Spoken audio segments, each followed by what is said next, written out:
அஸ்ஸலாமு அலைக்கும் வரஹ்மத்துல்லாஹி வபரகாத்துஹு. இன்னல் ஹம்துலில்லாஹ் நஹ்மதுஹு வ நஸ்தஈனுஹு வ நஸ்தக்ஃபிருஹு வ நஊது பில்லாஹி மின் ஷுரூரி அன்ஃபுஸினா வ மின் ஸய்யிஆத்தி அஅமாலினா மை யஹ்திஹில்லாஹு ஃபலா முضில்ல லஹு வ மை யுض்லில் ஃபலா ஹாதிய லஹு. வ அஷ்ஹது அல்லா இலாஹா இல்லல்லாஹ் வஹ்தஹு லா ஷரீக லஹு வ அஷ்ஹது அன்ன முஹம்மதன் அப்துஹு வ ரசூலுஹு அம்மா பஅத். அகிலத்தை படைத்து பரிபாலிக்கக்கூடிய எல்லாம் வல்ல அல்லாஹ்வுக்கே புகழ் அனைத்தும். அல்லாஹ்வின் சத்திய தூதர் எம் உயிரிலும் மேலான கண்மணி நாயகம் ஸல்லல்லாஹு அலைஹி வஸல்லம் அவர்கள் மீதும் அன்னவர்களை பின்பற்றி வாழக்கூடிய அனைத்து முஸ்லிம்கள் மீதும் எல்லாம் வல்ல அல்லாஹ்வின் கருணையும் சாந்தியும் என்றென்றும் நிலவட்டமாக. அன்பிற்குரிய அல்லாஹ்வின் நல்லடியார்களே, ஸ்ரீலங்கா தௌஹீத் ஜமாத்தின் பேருவலை கிளை மூலம் ஏற்பாடு செய்யப்பட்டிருக்கக்கூடிய இந்த மார்க்க விளக்க பொதுக்கூட்டத்திலே நாங்கள் அமர்ந்திருக்கிறோம். இன்றைய பொதுக்கூட்டத்திலே நாங்கள் சொல்வதென்ன என்ற தலைப்பின் கீழே சில செய்திகளை உங்களுக்கு கூறுமாறு நான் பணிக்கப்பட்டிருக்கிறேன். தௌஹீத் ஜமாத்தை பொறுத்தவரையில் இஸ்லாமிய மார்க்கத்தையும் சமூக பணிகளையும் முஸ்லிம்கள் சம்பந்தப்பட்ட உரிமை போராட்டங்களையும் மிகவும் வெற்றிகரமாக முன்னெடுத்து செல்லக்கூடிய ஒரு இஸ்லாமிய பேரியக்கமாக இயங்கிக் கொண்டிருப்பதை மக்களாகிய நீங்கள் அறிவீர்கள். ஆனால் இந்த ஜமாத்தினுடைய பணிகளை, நோக்கங்களை, செயற்பாடுகளை சரியாக புரியாதவர்கள், இந்த ஜமாத்தை சேர்ந்தவர்கள், இந்த ஜமாத் சுமந்திருக்கக்கூடிய கொள்கைகள் முஸ்லிம் சமுதாயத்திற்கு எதிரான ஒரு கொள்கையாக, முஸ்லிம் சமுதாயத்திற்கு ஒரு விரோதமான போக்குடையவர்களாக எங்களை சித்தரித்துக் கொண்டிருக்கிறார்கள். இதற்கு என்ன காரணம் தெரியுமா? நாங்கள் சொல்லக்கூடிய செய்திகள் என்னவென்று சரியான முறையில் தெரியாமல் அல்லது தெரிந்தும் தெரியாததை போன்று நடித்துக் கொண்டிருக்கக்கூடிய காரணத்தினால்தான் எங்களை எதிர்க்கக்கூடியவர்களாக, எங்களை ஓரங்கட்ட வேண்டும் என்ற ஒரு நோக்கத்துடன் ஒரு சிலர் செயல்பட்டு கொண்டிருக்கிறார்கள்.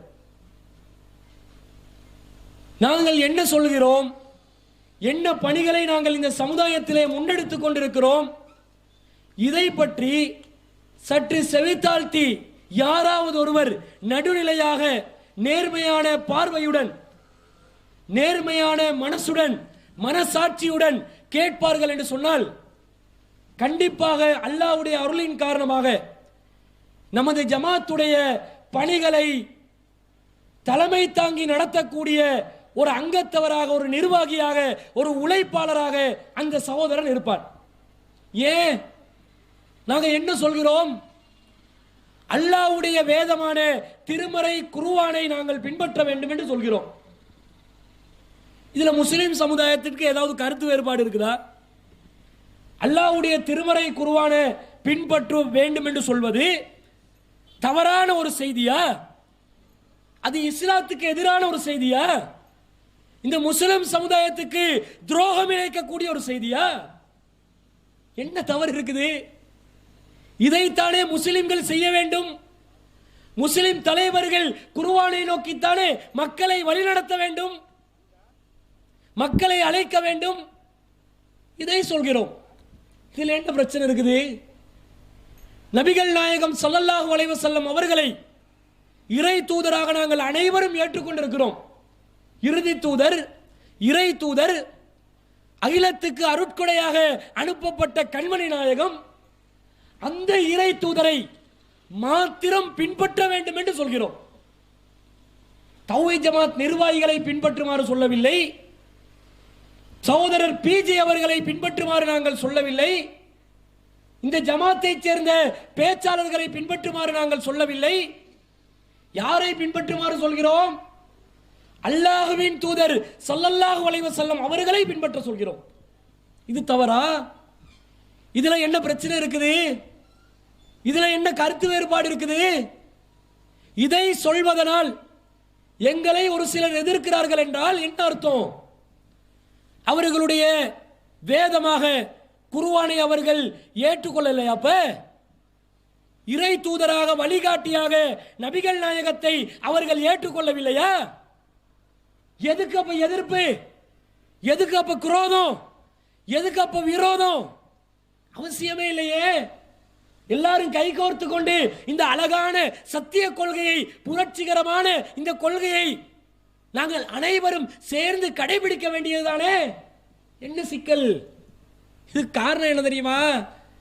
மார்க்க அடிப்படையோட எங்களுக்கு யாருக்கும் பிரச்சனை இல்லை.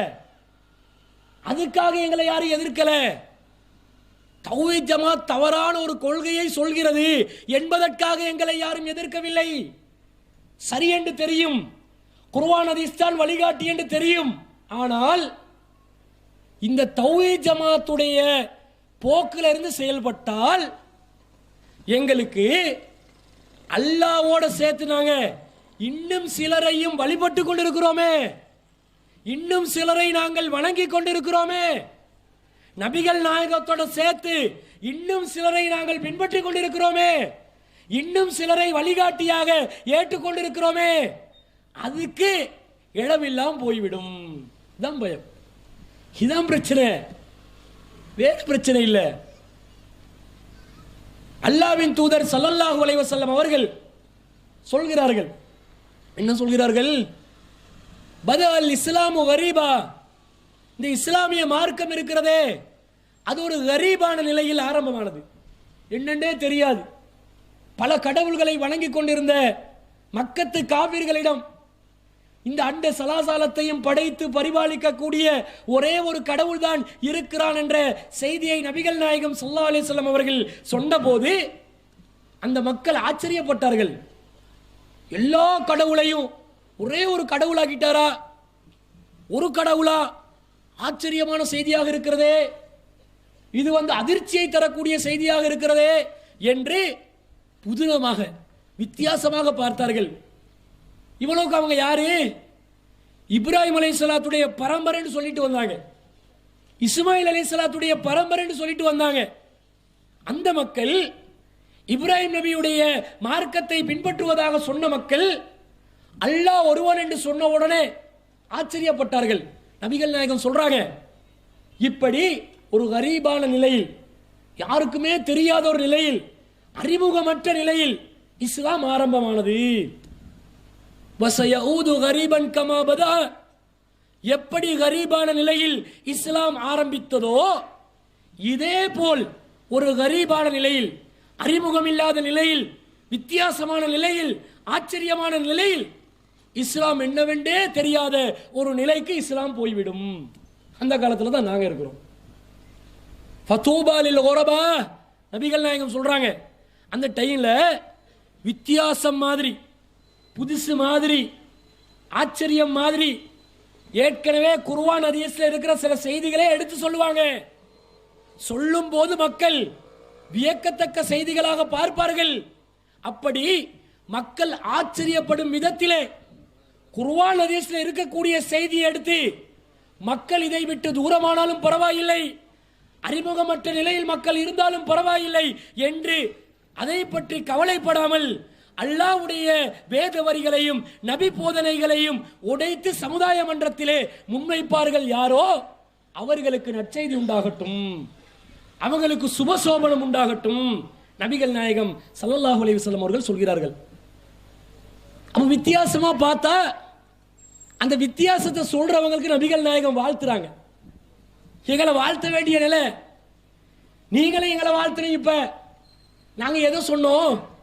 இஸ்லாத்துல உள்ள செய்தியை தான் சொன்னோம், மாத்தி எதையும் சொல்லல. அல்லாஹுவை வணங்குமாறு அல்லாஹ் சொல்கிறான். அதுக்கு தான் அல்லாஹ் தஆலா இந்த உலகத்தையே படைச்சான். வமா ஹலக்துல் ஜின்ன வல் இன்ஸ இல்லா லியஅபுதுனி, என்னை வணங்குவதற்காகவே தவிர ஜின்களையும் மனிதர்களையும் நான் படைக்கவில்லை. என்ன வணங்கு, வணங்குறது தான் உன் வேலை. அல்லாஹ் தஆலா திருமறை குர்ஆன்ல சொல்றான், யா அய்யுஹன் நாஸ், மனித சமுதாயமே, இஅ்புது ரப்பக்கும் அல்லதீ ஹலகக்கும் வல்லதீன மின் கப்லிக்கும் லஅல்லக்கும் தத்தகூன், உங்களையும் உங்களுக்கு முன்னால் யாரெல்லாம் இருந்தார்களோ அவர்களையும் இறைவன் படைத்தான். எதற்காக? அந்த இறைவனை நீங்கள் வணங்க வேண்டும் என்பதற்காக. நீங்க வணங்கணும், இறைவனை மாத்திரம் வணங்கணும். இதுதான் அல்லாஹ் உலகத்தை படைச்ச நோக்கம், மனிதர்களை படைத்த நோக்கம். இந்த நோக்கத்தை நாங்கள் நிறைவேற்றுகிறோமா? அல்லாஹ்வை மட்டும்தான் நாங்கள் வணங்குகிறோமா? அல்லாஹ்வை மாத்திரம் வணங்க கடமைப்பட்ட இந்த சமுதாயம் அல்லாஹ்வை மாத்திரம் வணங்கக்கூடிய நிலையில் தான் இருக்கிறோமா? ஆய்வு செய்து பாருங்கள். நாங்க வணக்க வேண்டாம் என்ன நினைச்சோம்? வணக்க வேண்டாம் எங்களோட பார்வை என்னன்னு கேட்டா, தொழுகை வணக்கம், ஆமா வணக்கம் தான். நோம்பு பிடிக்கிறது வணக்கம், வணக்கம் தான்.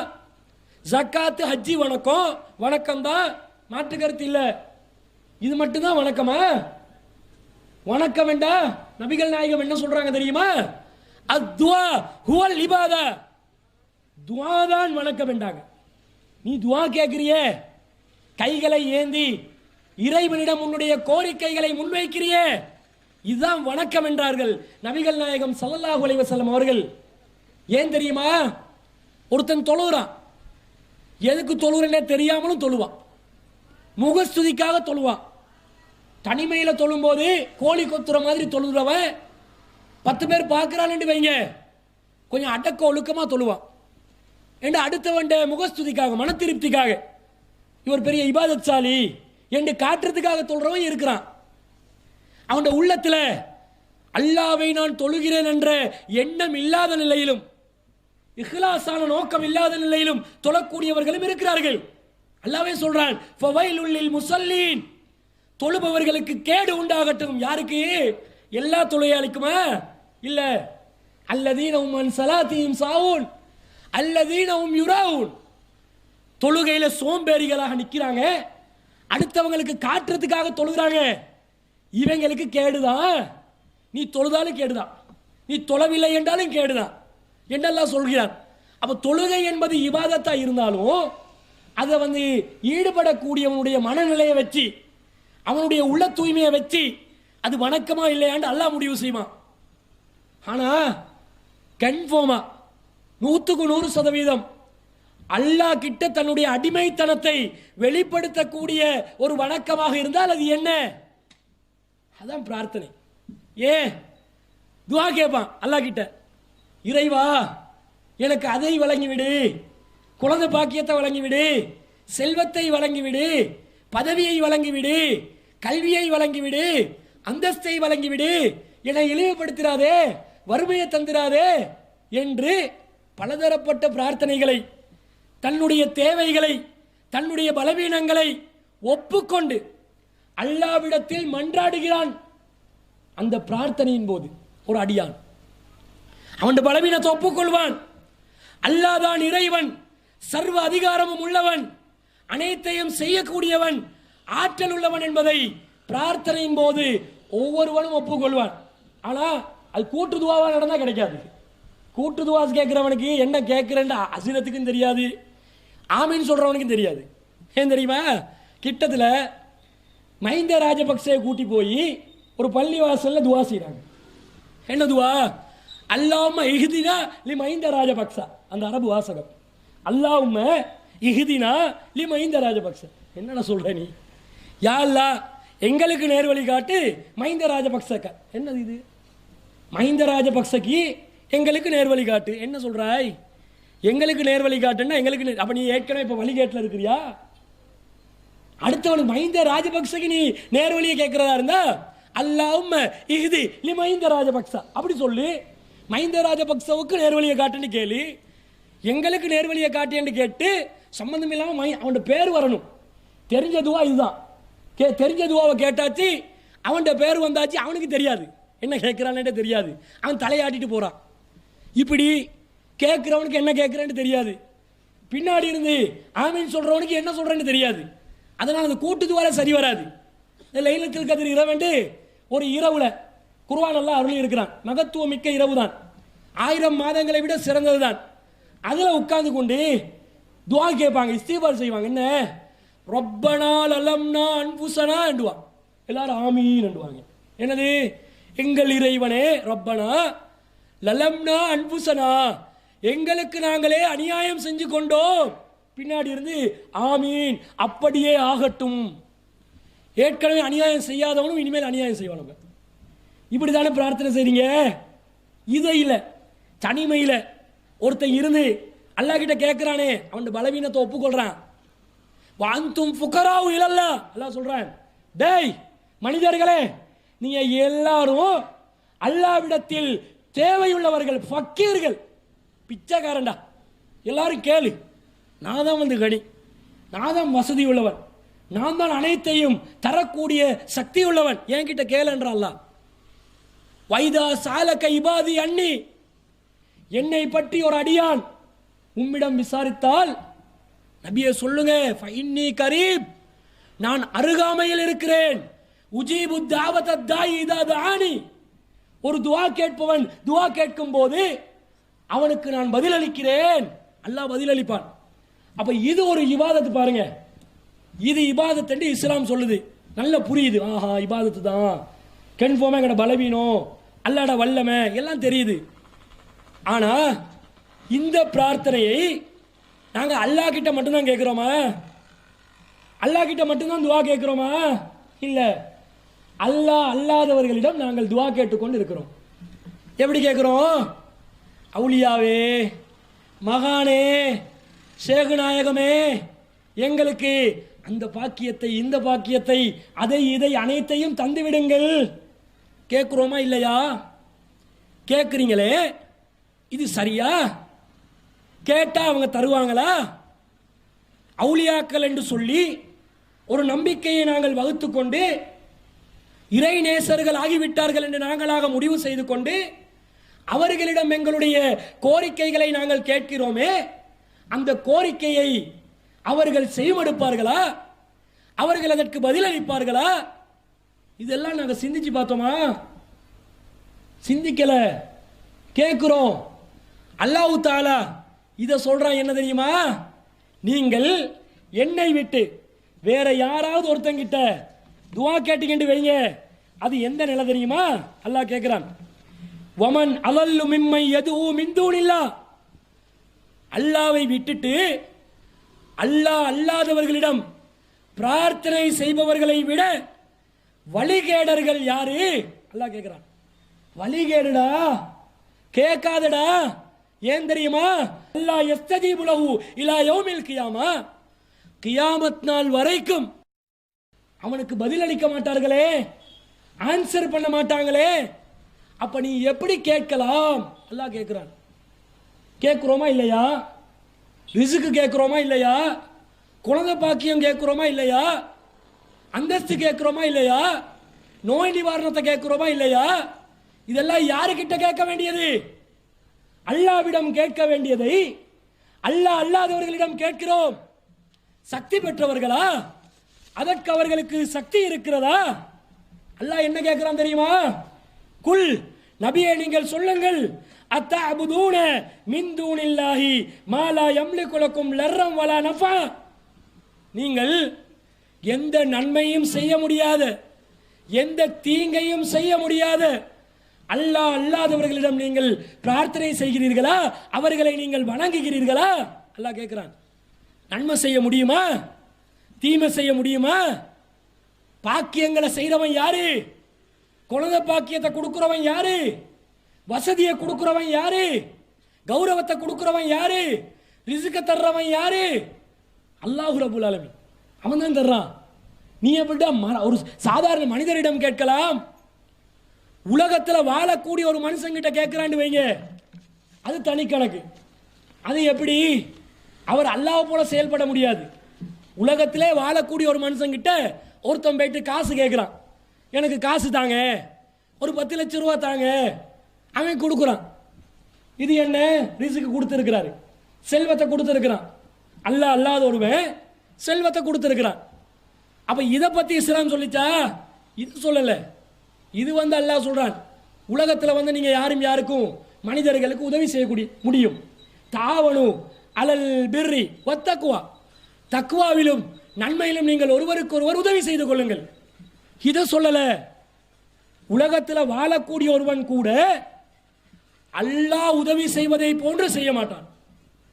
அல்லாஹ் எப்படி உதவி செய்வான், அல்லாஹ் எப்படி நன்மையை செய்வான், எந்த புறத்திலிருந்து வரும் என்று தெரியாது, எப்படி கிடைக்கும் என்று தெரியாது, எந்த கோணத்தில் வந்து சேரும் என்று தெரியாது. ஆனால் அந்த நன்மை வந்து சேர்ந்து விடும். ஒருத்தருக்கு வந்து குழந்தை பாக்கியம் இருக்காது, நிறைய இடங்களுக்கு போவான், ஹாஸ்பிட்டலுக்கு போவான், மருத்துவம் செய்வான், டேப்லெட் எடுத்து குடிப்பான், அவன் டாக்டருடைய எல்லா அறிவுரைகளையும் பின்பற்றுவான், கிடைக்காது. ஆனால் திடீரென்று பார்த்தா குழந்தைக்கு அந்த பாக்கியத்தை எல்லாம் கொடுத்துருப்பான், வந்திருக்கும். குழந்தை பிறக்கிறதுக்குரிய அறிகுறைகள் எல்லாம் உடம்புல பார்ப்பாங்க, ஆச்சரியப்படுவாங்க, இது எப்படி மருத்துவம் செஞ்சு கிடைக்கல, ஆனால் வந்து அல்லாஹ் அந்த பாக்கியத்தை தந்துட்டான் போல. இது அல்லாஹ் கொடுக்குற விதம். மருந்து இல்லாமல், மருத்துவம் இல்லாமல், அறிவுரை ஆலோசனை இல்லாமல் அல்லாஹ் எப்படி செய்ய நினைக்கிறானோ ஃபஆலுன் லிமா யுரீத், நினைப்பதை செய்து முடிக்கக்கூடியவன். அவனுக்கு துணை சாதனம் அவசியமில்லை, அவனுக்கு உபகரணங்கள் அவசியமில்லை.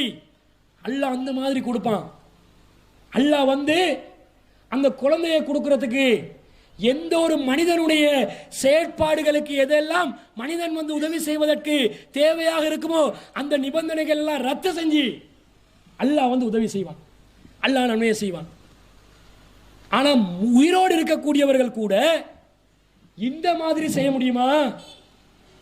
ஜெயிலான்ல ஒருத்தர் அடக்கம் பட்டிருக்கிறார் வைங்க, பகுதாதுல முஹியுத்தீன் அப்துல் காதர் ஜீலானி என்று சொல்லக்கூடியவர் அடக்கம் செய்யப்பட்டிருக்கிறார். நாங்கள் ஸ்ரீலங்காவில் இருக்கிறோம், பேருவல்ல இருக்கிறோம்.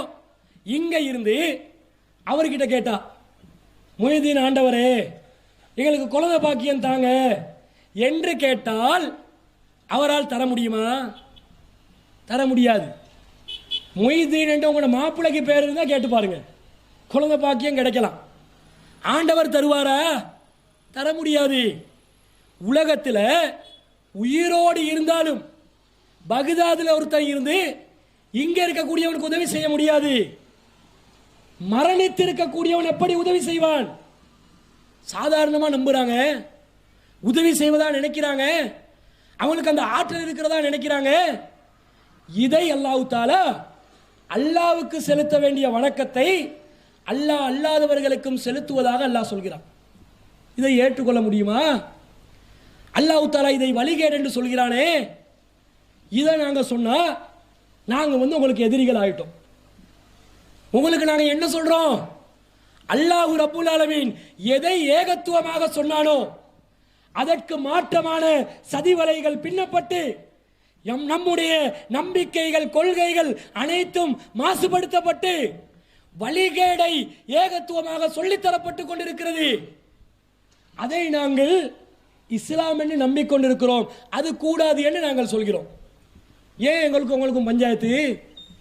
அடுத்தது நாங்கள் கேட்கிறோம், அவுலியாக்கள் நாங்கள் சில பேரை வச்சிருக்கிறோமே, இவங்க அவுலியாக்கள் நாங்கள் எப்படி தீர்மானித்தோம்? எந்த அடிப்படையில் தீர்மானித்தோம்? அவங்கள நாங்கள் சந்திச்சிருக்கிறோமா?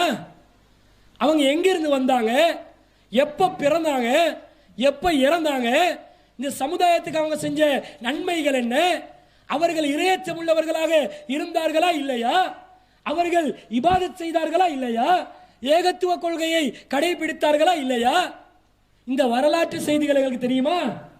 தெரியாது. கேட்டு பாருங்க, யாருக்கும் தெரியாது. ஏதோ ஒன்று சொல்லுவான், 40 அடிக்கு கபரை வச்சுக்கிறான். எப்படி 40 அடி ஆச்சு என்று கேட்டா வருஷத்துக்கு ஒரு அடி வளருதுன்றான். எப்படி ஏற்றுக்கொள்றது? மரணித்த ஒருவர் அவருடைய கபரு வளர்ந்து கொண்டே செல்கிறது என்று சொல்லி ஒரு செய்தியை சொல்றான். இதை நாங்கள் ஏற்றுக்கொள்ளணுமா? இலங்கையில் வச்சிருக்கிறான், இந்த தெய்வல்ல தர்கா ஒன்று வச்சிருக்கிறான். அது வந்து 15 அடி தர்கா. சரி, 15 அடியில முன் சென்ற காலங்களில் ஒரு மனிதர் இருந்திருக்கலாம் தானே என்று நினைச்சா, அவர் வந்து ஆதம் அலைஹிஸ்ஸலாத்து காலத்துல வாழ்ந்தவர் இல்லை. அவர் இலங்கையில் இந்த பெரேர போன சீசன்ல வாழ்ந்த ஒருத்தர். அவர் வந்து பேரு கூட அவருக்கு வைக்கல, அட்ரஸே தெரியாது, எங்கே இருந்து வந்தாராம். கேட்டு பாருங்க. ஒரு தர்கா வச்சு அந்த தர்காட வாசல்ல ஒரு கண்ணாடி போட்ட ஒரு கதவு இருக்கும், அதுல ஹுவல் ஆன் கமா கான் எழுதி வச்சிருக்கிறாங்க. ஹுவல் ஆன் கமா கான் என்ன அர்த்தம்? ஹுவ அவர், அல் ஆன் இப்போது இருக்கிறார், கமா கான் ஏற்கனவே எப்படி இருந்தாரோ அப்படி இப்போது இருக்கிறார். அதாவது ஏற்கனவே அவர் உயிரோடு இருந்தாராம், அதே உயிரோட இப்ப கபருக்குள்ள இருக்கிறாராம். அப்ப கொஞ்சம் பேசுவோமே, அவரோட கொஞ்சம் சந்திச்சு பேசலாமா? உசுரோட தானே இருக்கிறாரு. உசுரோட இருந்தா எதுக்குடா புதைச்சிங்க? எதுக்குடா நீங்க கபரில் அடைக்கிறீங்க? நீங்களாம் கிரிமினல் குற்றம் செஞ்சிருக்கிறீங்களா இல்லையா? உயிரோடு இருக்கிறோன்னு புதைக்கலுமா? புதைச்சா அது கிரிமினல் குற்றம். இலங்கையில் மரணித்தவனே கூட கொலை செஞ்ச ஒத்தனை புதைக்கிறான். அவன்டே டெட் பாடி என்ன செய்யறான்? திரும்ப வந்து மருத்துவ பரிசோதனை சொல்லி நீதிமன்றத்துடைய உத்தரவின் பெயரில் திருப்பி எடுத்து என்ன செய்யறான்? அதை செக் பண்ணி பார்க்கிறான். நீ வந்து உயிரோடு இருக்கிறன்னு சொல்றியே, ஏற்கனவே இருந்த மாதிரியே இப்பவும் இருப்பதா சொல்றியே, அப்போ உசுரோட புதைச்சி வச்சிருக்கிறியாடா? இது ஒரு மர்டர் இல்லையா? ஒரு அநியாயம் இல்லையா என்று நாங்கள் கேள்வி கேட்டோம். கேட்டோன்னே ஒரு சலசலப்பு அந்த கபரு கட்டியில் ஒரு சலசலப்பு வந்துச்சு. இப்படி வச்சிருக்கிறீங்களே, இவர்கிட்ட வரலாறு என்ன தெரியுமா? என்ன கராமத்தை அவர்கிட்ட? அவங்கெல்லாம் கராமத்துகள் வச்சிருக்கிறாங்களாம். இறை நேசர்களுடைய சிறப்பு ஆற்றல்கள், அதுக்கு பேர் சிறப்பு ஆற்றல்கள் இருக்குது. என்ன சிறப்பு? ஒன்றும் இல்லை. அவர் கழுபோவில ரோட்ல அவர் வந்து நின்றாராம். அங்க மக்களுடைய ஊர்வலம் போச்சான், சிங்கள மக்களுடைய ஊர்வலம். அதுல ஒரு யானை என்ன செஞ்சிச்சான்? யானை வந்து இவருடைய காலில் கும்பிட்டு போச்சான். யானை போச்சான், அப்படி கும்பிடு போடுச்சான். அதனால இவர் ஒரு சக்தி வாய்ந்தவர் நாங்கள் முடிவெடுத்து அவருடைய அடக்கத்தலத்தை நாங்கள் கொண்டாடுறோம் என்னாங்க. சரியா? வரலாறு இல்ல. கிச்சி மலை தர்கா வச்சிருக்கிறீங்களே, வரலாறு வச்சிருக்கிறீங்களா? யாராவது நேரில் பார்த்தவர்கள் சொன்ன வரலாறு இருக்குதா? அவர்களுடைய பிறந்த இடம் எது, அவர்கள் மரணித்த இடம் எது, எல்லாத்தையும் விலாவரியா சொல்லுவீங்களா? கராமத் என்றால் என்ன கராமத்து? அல்லாஹ் தான் சொல்கிறான், மரணித்தவர்களுக்கும் இந்த உயிர் உலகத்துக்கும் எந்த ஒரு தொடர்பும் கிடையாது என்கிறான்.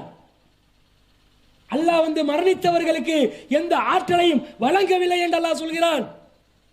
அல்லா யஸ்தஜீபு லஹு இலா யௌமில் கியாமா, கியாமத் நாள் வரைக்கும் உனக்கு பதிலளிக்க மாட்டான் என்று அல்லாஹ் சொல்லும்போது, இன்னார் விதிவிலக்காக பதிலளிப்பார் என்றால் அல்லாஹ் சொல்லி இருக்க வேண்டும், அல்லாஹ்வுடைய தூதர் சொல்லி இருக்க வேண்டும்.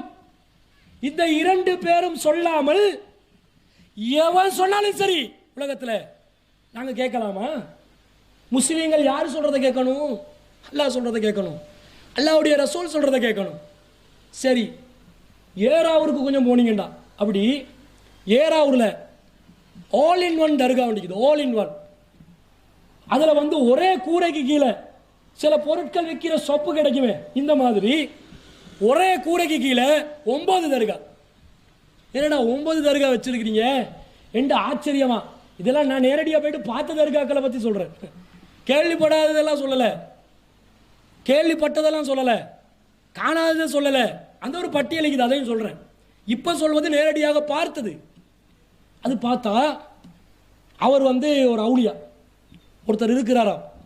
அங்கே வந்து என்ன கராமத்து இருக்குதுன்னு கேட்டால், அந்த மீசான் கட்டைன்னு ஒரு கட்டையை வச்சிருக்கிறாங்க.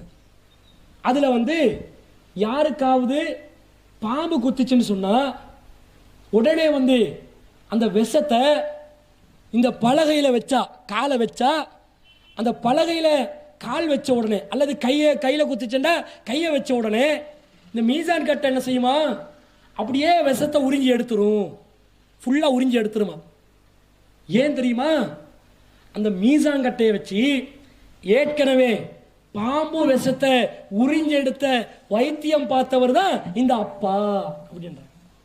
இப்ப அப்பா வந்து செத்து போயிட்டாரா, மௌத்தா போயிட்டாரா?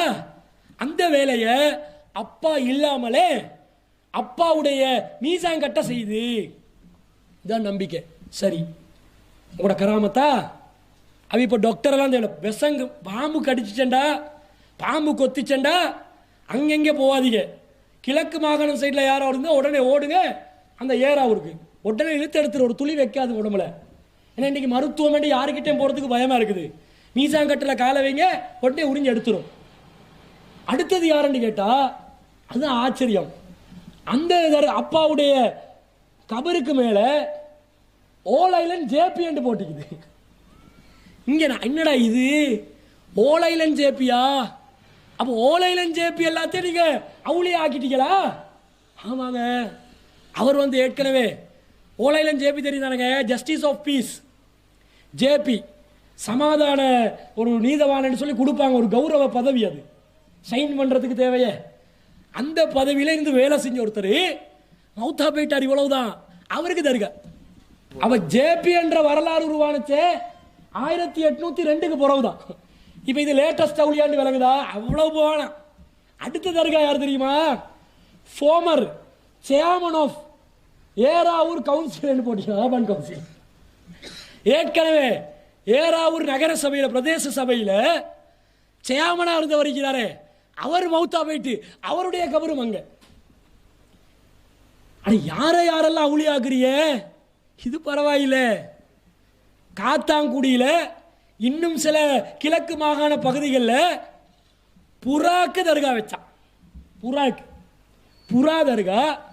இன்னும் சொல்ல போனால் கொஞ்சம் கடலை தாண்டி இந்தியாவுக்கு தமிழ்நாட்டு பக்கத்துக்கு போனீங்கன்னு வைங்க, தலை சுத்து உளுந்துரும். அந்த அளவுக்கு தர்காட லிஸ்ட் தலைக்கு மேல போய்கொண்டே. யார் யார் தர்கா? புறா தர்காவா? அங்க ஏய் நீங்க புறாக்கு தான் தர்கா வைப்பீங்க, நாங்க யானைக்கே தர்கா வைப்போம்டா. யானை தர்கா. அவன் யானைக்கா குதிரை தர்கா, குதிரைக்கா குரங்குக்கு வச்சாலும் வைப்பாங்க கிட்டத்துல. அதுல ஆச்சரியம் இல்லை. எங்க போச்சு இப்ப? மனுஷனை தாண்டி நல்லவர்கள் தான் அவுளியாக்கள் சொன்னீங்க, அவங்களுக்கு தான் தர்காண்டீங்க, அவங்க தான் நன்மை தீமை செய்வாங்க. இப்ப மிருகங்களுக்கு ஏண்டா தர்கா கட்டினீங்க? ஏன் அந்த கொள்கைக்கு மாறினீங்க? கேட்டா பதில் இல்ல. சும்மா கொடி ஏத்துவாங்க, உருஸ் எண்டுவாங்க, சந்தன கூட எண்டுவாங்க, ராத்தி பெண்டுவாங்க, ஹல்கா எண்டுவாங்க, ஹவரா எண்டுவாங்க. இதற்கெல்லாம் மார்க்கத்தில் ஆதாரம் இல்லைன்றது தனி விஷயம்.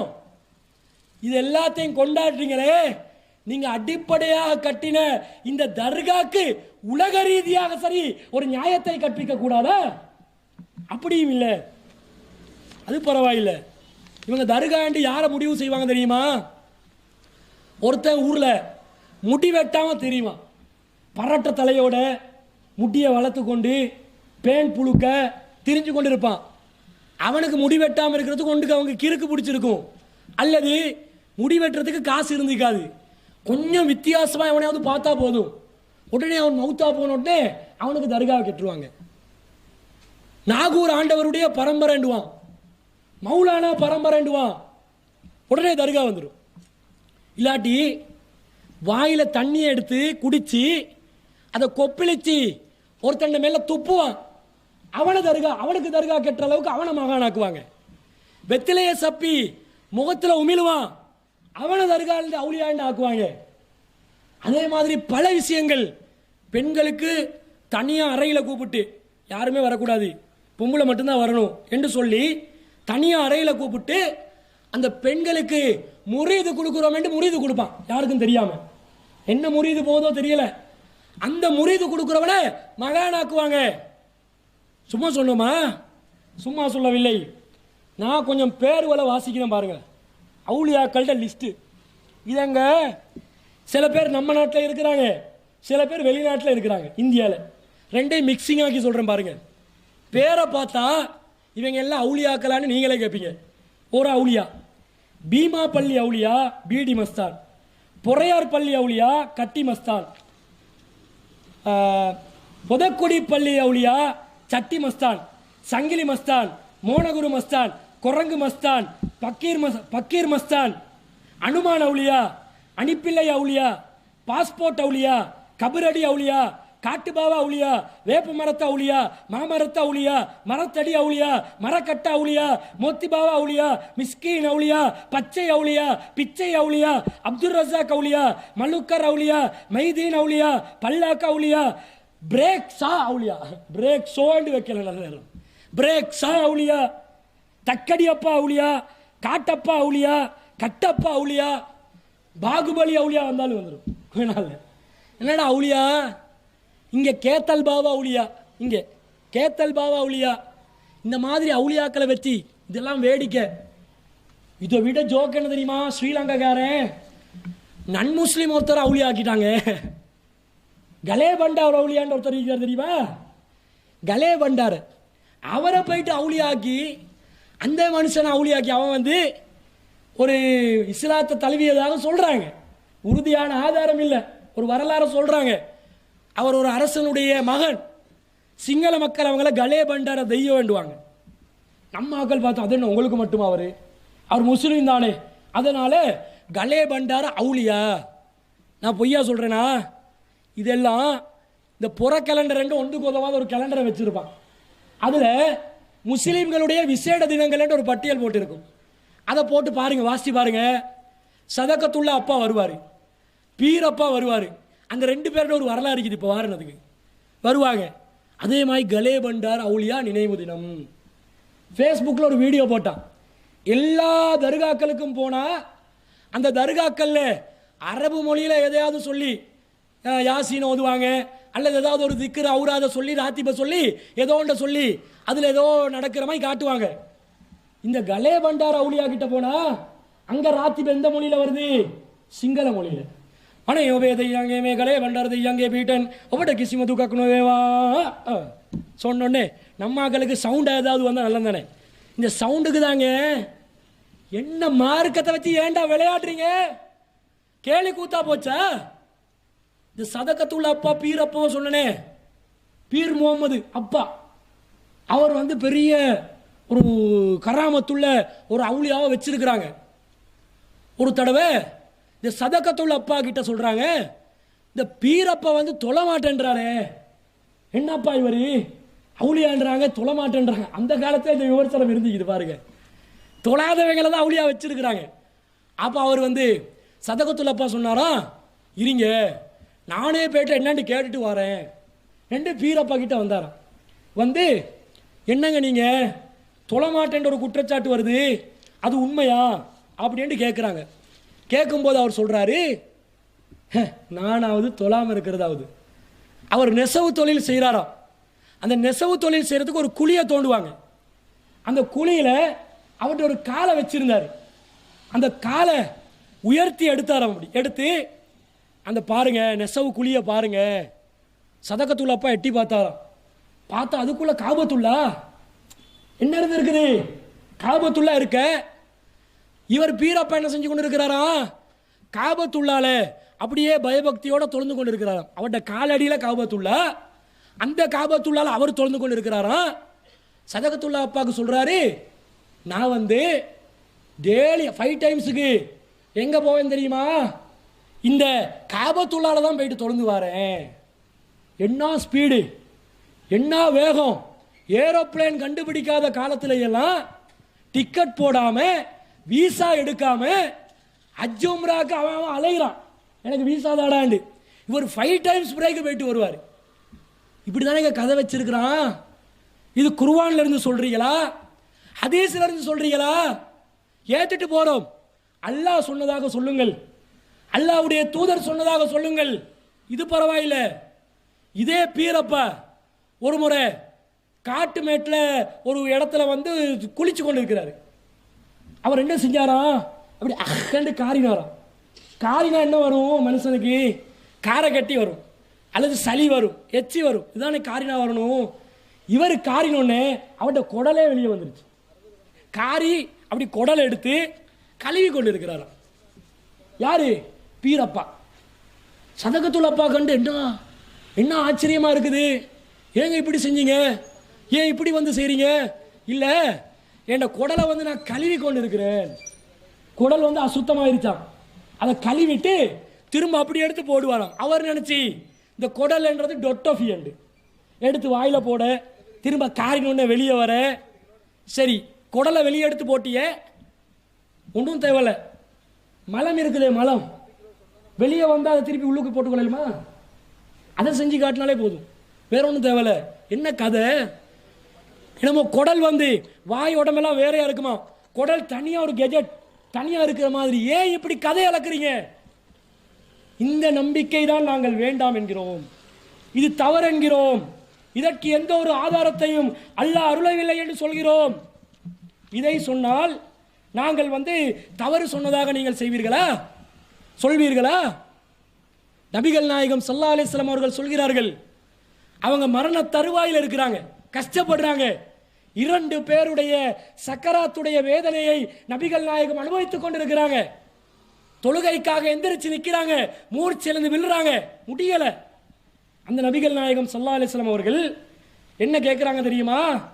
சொல்றாங்க, அல்லாஹும்ம லா தஜ்அல் கபரி வசனா, இறைவா என்னுடைய கபரை நீ என்னதாக ஆக்கிவிடாதே, சிலையாக வணங்கி வழிபடக்கூடிய ஒரு சிலையாக ஆக்கிவிடாதே. நபிகள் நாயகம் கேட்கிறாங்க, கபரை சிலையாக ஆக்க வேண்டாம் என்று கேட்கிறாங்க. ஏன்? நபிகள் நாயகத்துடைய கபரு அதுவும் தர்கா தானே. இப்போ தர்கா வழிபாட்டை யார் ஆதரிக்கிறார்களோ, எல்லாத்தையும் விட மிகப்பெரிய மகானாக, மிகப்பெரிய அவுலியாவாக, மிகப்பெரிய ஷேகாக யாரை ஏற்றுக்கொள்ள வேண்டும்? நபிகள் நாயகத்தை.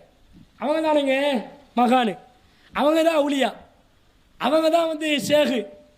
அந்த நபிகள் நாயகம் சொல்றாங்க, அல்லாஹும்ம லா தஜ்அல் கபரி வசனன், இறைவா என்னுடைய கபரை நீ சிலையாக ஆக்கிவிடாதே. கபரை சிலையாக்க வேணான்றாங்க. தர்காவை கட்டி கொண்டு தர்கா வழிபாடு இஸ்லாத்தில் கூடும் என்று இருந்தால் நபிகள் நாயகம் தன்னுடைய தர்காவை வழிபடுமாறு சொல்லி இருப்பார்களா இல்லையா? தன்னுடைய கபருக்கு நபிகள் நாயகம் பயன்படுத்திய வார்த்தை என்ன?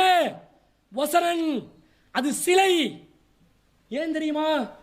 எப்படி நிறுத்தி வச்சு எழுப்பி வச்சு ஒரு சிலையிடம் எங்களுடைய கோரிக்கைகளை முன்வைக்கிறோமோ அதே வேலைதான் படுக்க வச்சு தர்கா கிட்ட நாங்க கேட்டா நடக்கும். அதனால தான் நபிகள் நாயகம் ஸல்லல்லாஹு அலைஹி வஸல்லம் அவர்கள் தன்னுடைய கபரை சிலையாக ஆக்கி வைத்து விடாதே இறைவன் என்று கேட்கிறாங்க. கேட்டு சொல்றாங்க, லான் அல்லாஹு கௌமன் இத்தஹது குபூர அன்பியாயிஹிம் மசாஜித, யாரெல்லாம் நபிமார்களுடைய அடக்கத்தலங்களை மஸ்ஜிதுகளாக வணங்கப்படும் இடங்களாக ஆக்குகிறார்களோ அவர்களுக்கு அல்லாஹ்வுடைய சாபம் உண்டாகட்டும், நாசமா போட்டும் என்றாங்க நபிகள் நாயகம். எவனெல்லாம் கபரை வழிபடுறியோ நீ நாசமா போயிருவடா, என்னுடைய கபரே வழிபடக்கூடாதுடா. இப்படி நபிகள் நாயகம் ஸல்லல்லாஹு அலைஹி வஸல்லம் அவர்கள் எச்சரித்திருக்கிறார்களே. சிந்திங்க மக்களே, உங்களோட எங்களுக்கு ஏதாவது சிக்கலா, ஏதாவது பிரச்சனையா, ஏதாவது கொடுக்கல் வாங்கல் பிரச்சனையா, கடன் பிரச்சனையா, சொத்து பிரச்சனையா, காணி பிரச்சனையா, பொண்ணு கொடுத்த பிரச்சனையா, என்ன பிரச்சனை? ஏன் எங்களோட உங்களுக்கு பிரச்சனை? அல்லாஹ்வின் தூதர் சொன்ன செய்தியை நாங்கள் உங்களுக்கு கொண்டு வந்து சேர்க்கிறோமே, உங்களுடைய மறுமை வாழ்க்கை பாழாகிவிடக் கூடாது. இதுக்குதான், வேற எதுக்கு? நபிகள் நாயகம் சொல்லிட்டாங்க, கபரை வணங்காதீங்க, கபரு கிட்ட கேட்காதீங்க, அது உதவி செய்யாது. இன்னொரு செய்தியில் நபிகள் நாயகம் ஸல்லல்லாஹு அலைஹி வஸல்லம் அவர்கள் சொல்கிறார்கள், நஹா ரசூலுல்லாஹி ஸல்லல்லாஹு அலைஹி வஸல்லம் ஐ யுஜஸ்ஸல் கப்ரு வ ஐ யுக்அத அலைஹி வ ஐ யுப்னா அலைஹி. கபறுகள் பூசப்படுறது, கட்டப்படுறது, கபருக்கு மேல உட்கார்றது, இதை எல்லாமே நபிகள் நாயகம் ஸல்லல்லாஹு அலைஹி வஸல்லம் அவர்கள் தடுத்தார்கள் என்று செய்திகள் வருகிறது. நபிகள் நாயகம் ஸல்லல்லாஹு அலைஹி வஸல்லம் அவர்கள் கபரை கட்டவே வேணான்ட்டாங்க. கட்டாது, சவ்வு குபூரக்கும் பில் அர்ல், பூமியிலே உயர்த்த கட்டப்படுகின்ற அனைத்து கபறுகளையும் தரைமட்டமாக்கி விடுங்கள், பிளட்டாக்குகின்றாங்க. சவ்வு, தரமட்டமாக்கு, வைக்காதே. இந்த மாதிரி எச்சரிக்கை செய்திருக்கக்கூடிய நேரத்தில் ஏன் அல்லாஹ்வின் தூதர் ஸல்லல்லாஹு அலைஹி வஸல்லம் அவர்களுடைய சொற்களுக்கு நாங்கள் கட்டுப்படாமல் இருக்கிறோம்? இறை தூதரை நாங்கள் ஏற்றுக்கொள்ளவில்லையா? அவர்கள் எங்களுடைய வழிகாட்டி இல்லையா? சிந்திங்க மக்களே, எத்தனை காலம் தான் எங்களை ஏமாத்துவாங்க? இதனால் இந்த தர்கா வழிபாடு கூடாதென்றோம், அவுலியாக்களுடைய நம்பிக்கை கூடாதென்றோம், அது சிறுக்கென்றோம். இன்னல்லாஹ லா யக்ஃபிரு அன் யுஸ்ரக பி, அல்லாஹ் தனக்கு இணை கற்பிக்கப்படுவதை மன்னிக்கவே மாட்டான். சிறுக்குங்க, இதை மன்னிக்க மாட்டேன்றான் அல்லாஹ். ஏன் பண்றீங்க? ரெண்டு கடவுள் ஒரு சிலையை வணங்கினாதான் சிறுக்கென்றது இல்லை. அல்லாட ஆற்றல் இருப்பதாக, அதிகாரம் இருப்பதாக, தன்மைகள் இருப்பதாக, பிரார்த்தனைகளுக்கு பதிலளிப்பதாக நீங்கள் நினைத்தாலே போதும், சிறுக்கு வந்துடும். அல்லாட ஆற்றல் அல்லாஹ் யாருக்கும் கொடுக்க மாட்டான். அல்லாஹ்க்கு எதுக்குங்க பிள்ளைகள் இல்லை? அல்லாட அதிகாரத்தில் யாரும் பங்கு எடுக்கக்கூடாது, யாரும் பங்கு போடக்கூடாது. நபிகள் நாயகம் ஸல்லல்லாஹு அலைஹி வஸல்லம் அவர்களுக்கு கூட அல்லாஹ் அதிகாரத்தில் பங்கு கொடுக்கலையே. உவது போர்க்களத்தில் கடைவாய் பற்கள் உடைக்கப்படுகின்ற நேரத்தில், முகத்தில் இரத்த காயம் வருகின்ற நேரத்தில், ஒரு நபியை இரத்த காயப்படுத்தினவங்க எப்படி வெற்றி பெறலாம் என்று ஆத்திரத்தில் பாதிக்கப்பட்டு கேட்ட வார்த்தைக்கு லைஸலக மினல் அம்ரி ஷைஉன், நபியே உமக்கு அதிகாரத்தில் எந்த பங்கும் இல்லை. உங்களுக்கு காயம் வந்தா எதிரிகளை வெற்றி தோல்வி அடையணும் என்ற நியதியா? நீங்க அது கட்டளையிட முடியுமா? எப்படி நடக்கும் என்று கேட்க முடியுமா? வெற்றி தோல்வியை தீர்மானிப்பவன் அல்லாஹ் ரப்புல் ஆலமீன். அல்லாஹ் தான் செய்வான், நபி கூட செய்ய முடியாதண்டு அல்லாஹ் தடுத்திருக்கிற நேரத்தில் நபிக்கே அந்த அதிகாரம் இல்லை என்று வரும்போது இவங்க எல்லாம் செய்வாங்கன்னு நம்புறீங்களே. அட்ரஸ் இல்லாதவங்க, பேரில் கேலி கூத்தா இருக்கக்கூடியவங்க, யாரென்றே தெரியாதவங்க, இவங்கெல்லாம் எங்களுக்கு பாக்கியம் வழங்குவாங்க. அது மறுமையில் பயப்படாதீங்களா? நீங்கள் ஓதுற ராத்திப் எல்லாத்தையும் ஒரு துண்டில் எடுத்து வருவாராம், ஒருத்தர் தருவாராம் கையில் தந்து. அவர் எங்களை நரகத்துக்கு போக இருக்கிற எங்களை எல்லாத்தையும் அவருடைய பேரில் ஓதின ராத்திப்புகளை வச்சு சொர்க்கத்துக்கு அனுப்பிடுவாங்களாம். ஏமாத்துறாங்க. தரீக்கான்ற பேரில் இதுதான் எங்களுடைய கொள்கைன்றாங்க. இது ஏமாற்றம், இது பொய். இஸ்லாம் அப்படி சொல்லலை. நபிகள் நாயகம் சொன்னது, ஃபாத்திமாவே உலகத்தில் வேண்டியோன்னு கேட்டுக்கோங்க, தந்தை என்ற வகையில் என்னுடைய சக்திக்கு உட்பட்டு எது தர முடியுமோ தந்து விடுவேன். ஆனால் மறுமையில் நான் உங்களுக்காக பரிந்து பேசுவேன், உங்களுக்கு நல்லதை செய்வேன், உங்களுக்காக நான் வாதாடுவேன். இப்படி மட்டும் நினைத்து விடாதீர்கள். மறுமையில் எனக்கு ஒன்றும் பண்ண இயலாது. மறுமை வாழ்க்கை அவங்க பார்க்க வேண்டியதுதான், யாருக்கும் பொறுப்பெடுக்க இயலாது என்று இந்த மார்க்கம் இவ்வளவு தெளிவாக இறை தூதருடைய நிலைப்பாட்டை சொல்லியிருக்கிறது. அப்போ இந்த கொள்கை இல்லாதொழிக்கப்பட வேண்டும். தர்கா வழிபாடுகள் இந்த இலங்கை நாட்டிலிருந்து துரத்தி எறியப்பட வேண்டும். எந்த நாட்டுக்கு கொஞ்சம் அந்த நாட்டுக்கு போயிரு. இஸ்லாத்தில் கிடையாது, குர்ஆன்ல கிடையாது, நபிகள் நாயகம் சொன்னது கிடையாது. அது இல்லாதொழிக்கப்பட வேண்டும். அவுலியா நம்பிக்கை இல்லாதொழிக்கப்பட வேண்டும். கட்டப்பட்ட தர்காக்கள் இடித்து தரைமட்டமாக்கப்பட வேண்டும். மதுஹப் இமாம்களும் இதைத்தான் சொன்னாங்க. மதுஹப் இமாம் பேரை சொல்லி தப்பா பாப்பீங்கன்னா, இமாம் ஷாஃபி ரஹ்மத்துல்லாஹ் தர்காக்கள் எல்லாம் கட்டி அலங்கரிக்க சொன்னாரா? நான் வெறுக்கிறேன் என்றாங்க. தர்காக்கள் கட்டப்படுவதை நான் முற்றிலும் முழுதாக வெறுக்கிறேன் என்றாங்க.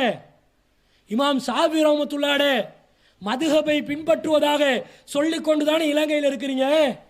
ஷாஃபி மதுஹப் என்று தானே சொல்றீங்க. அந்த மதுஹப் தான் உங்களுக்கு மறுமையில் வழிகாட்டும் என்றீங்களே. இமாம் ஷாஃபி ரஹ்மத்துல்லாஹ் தர்காக்களை கட்ட சொல்லி அவுலியாக்களிடம் பிரார்த்தனை செய்ய சொல்லி சொன்னதாக எடுத்து காட்டுங்க. அவர் சொன்னாலும் மார்க்கம் இல்லை, அல்லாஹ் ரசூல் சொன்னதுதான் மார்க்கம். ஆனா இமாம் ஷாஃபி சொன்னாரா? அவர் எங்க சொன்னாரு? அவருடைய உம்முல இருக்குதா, ரிசாலால இருக்குதா? அவருடைய பேரை வச்சுக்கொண்டு கண்டனின்ற குப்பைகள் எல்லாம் மதுஹப் கிதாபுகள் என்று வைத்துக் கொண்டிருக்கிறீர்கள். அதுல தான் போடுறான். என்ன போடுறான்? குபூரு சாலிஹீன், சாலியானவர்களுடைய கபருக்கு விதிவிலக்கு உண்டு. மதுஹப் தான் போடுறான். ஷாஃபி இமாம் சொல்லல, ஷாஃபி இமாமுடைய கிதாபு சொல்லல. ஷாஃபி இமாமுடைய பேரை பயன்படுத்தி யார் எழுதுறேன்றே தெரியாம சில கிதாபுகளை வச்சிருப்பாங்க. அந்த கிதாபுகளில் சாலியான நல்லடியார்களுடைய கபறுகளுக்கு விதிவிலக்கு உண்டு.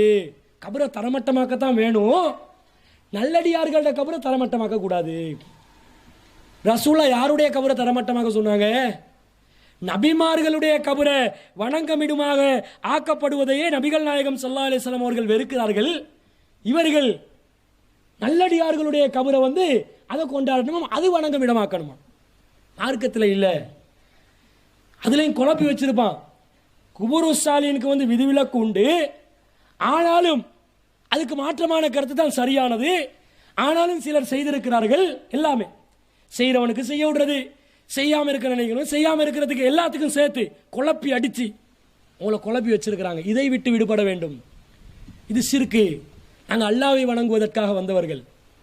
சரி, இந்த அளவுக்கு தர்கா வழிபாட்டுக்கு போகாதவங்க அவங்க ஒரு விதமான சிறுக்கை செய்வாங்க. என்ன சிறுக்கு? இப்போ வரப்போகுது முஹர்ரம் வந்தால் ரஜபு அப்படியெல்லாம் ஸ்டார்ட் ஆகிடும். முஹர்ரம், சஃபர், ரபியுல் அவ்வல் ஸ்டார்ட் ஆகும். மௌலூது சீசன் வந்துடுமா, உடனே இவங்க வந்து ஒரு விதமான ராத்திபுகள் எல்லாம் ஓதி சில பாடல்களை பாடி நபிகள் நாயகத்தை கண்ணியப்படுத்துகிறோம் என்ற பேரில். இப்போ ஏற்கனவே சிறுக்கு செஞ்சது அட்ரஸ் இல்லாத ஆக்களுக்கு.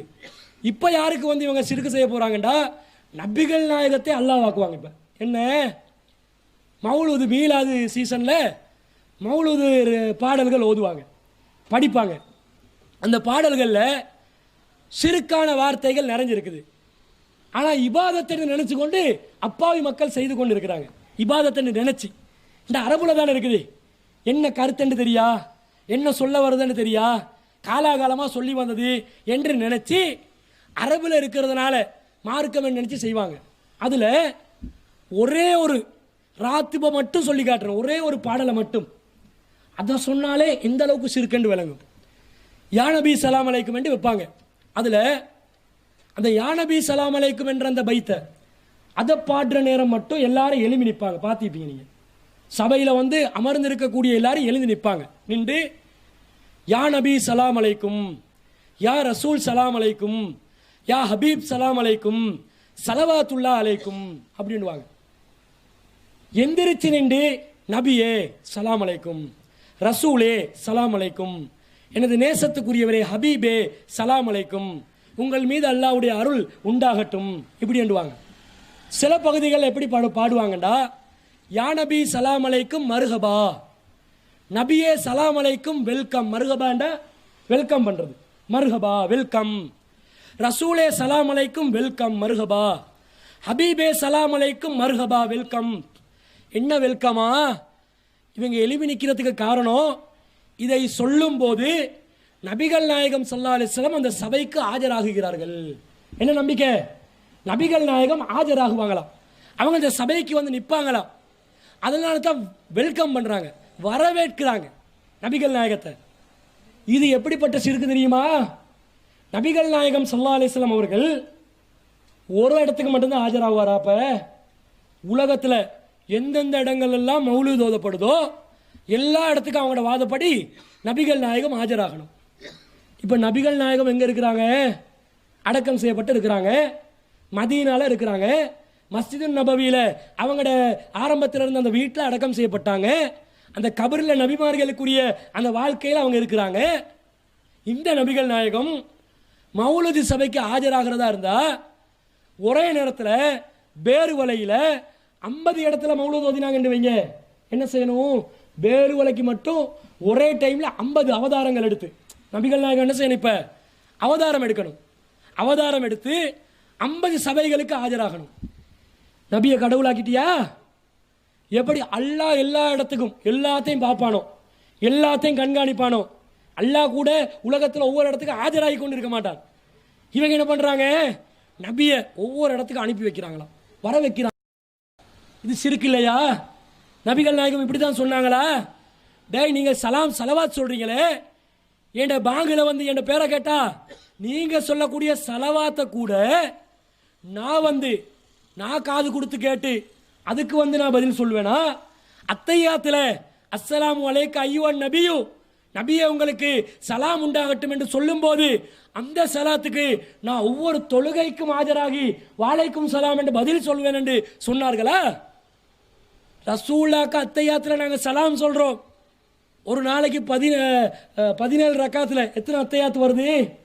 சுபவுல ஒரு அத்தையாத்து, லோருக்கு 2, அசருக்கு 2, 5, மாரிபுக்கு 2, இசாக்கு 2, அங்கே 9 அத்தையாத். ஃபர்லான தொழுகையில் 9 அத்தையாத்துக்கு அஸ்ஸலாமு அலைக்க ஐயுவன் நபியு வரஹ்மத்துல்லாஹி வபரகாத்துஹு சொல்கிறோமே. இப்படி சொல்லும்போது ரசூலுல்லாஹ் சலாத்துக்கு பதில் சொல்லணுமே, வாலைக்கும் சலாம் வரஹ்மத்துல்லாஹி வபரகாத்து வந்து சொல்லிட்டு போகிறாங்களா? ஒவ்வொருத்தட தொழுகையில் ஒரு பள்ளிவாசலில் 100 பேர் தொழுந்தா அந்த 100 பேர் தொழுகைக்கு உடனே வந்து ஆஜராகி பதில் சொல்லிட்டு போகிறாங்களா? அதுக்கு ரசூல் என்ன சொன்னாங்க? எனக்கு சலாம எத்தி வைக்கப்படும், அதற்கு பிரத்யேகமாக அல்லாஹ் தஆலா சில வானவர்களை நியமித்து வைத்திருக்கிறான், அவர்கள் தான் எனக்கு எத்தி வைப்பார்கள். இப்படித்தானே சொன்னார்கள். நீ வந்து உன்னை நம்பிக்கை எப்படி வச்சிருக்கிறாய்? ஆஜராகுவதாக வைத்திருக்கிறாய். அது மட்டுமா? அந்த பைத்தில் என்ன சொல்றாங்க தெரியுமா? அந்த கஃபாருல் கத்தாயா, நபியே நீங்க தான் எங்களோட பாவங்களை எல்லாம் மன்னிக்கிறீர்கள், பாவங்களை மன்னிக்க கூடியவர் நீங்கள் தான் என்று சொல்கிறார்கள். இதை எப்படிங்க பாவங்களை வந்து நபிகள் நாயகம் மன்னிப்பார்களா?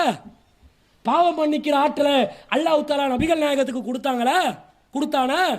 கொடுக்கல. அல்லாஹ் குர்ஆன்ல கேட்கிறான், வமை யக்ஃபிரு துனூப இல்லல்லாஹ், அல்லாஹ்வை தவிர பாவங்களை மன்னிக்க கூடியவன் யார்? என்ன பாவம் செஞ்சாலும் சரி, சிறுக்குக்கு மன்னிப்பு இல்லை. சிறுக்குக்கு கூட உலகத்தில் நான் திருந்தி இனிமேல் சிறுக்கு செய்ய மாட்டேன் என்று அல்லாஹ் கிட்ட மன்னிப்பு கேட்டால் அல்லாஹ் மன்னிப்பு கொடுப்பான். மறுமையில் இங்கே இஸ்திக்பார் செய்யாம மறுமையில் வந்து சிறுக்குக்கு மன்னிப்பு இல்லை.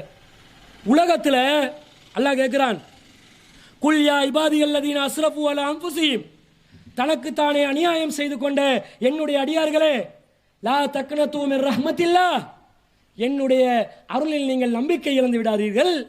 இன்னல்லாஹ் யக்ஃபிரு துனூப ஜமீஆ, அல்லாஹ் எல்லா பாவங்களையும் மன்னிக்கிறான். அல்லாஹ் சொல்றான், நான் மன்னிப்பேன், என்ன தவிர மன்னிக்கிறதுக்கு இல்லை, என்கிட்ட கேளன்றால்.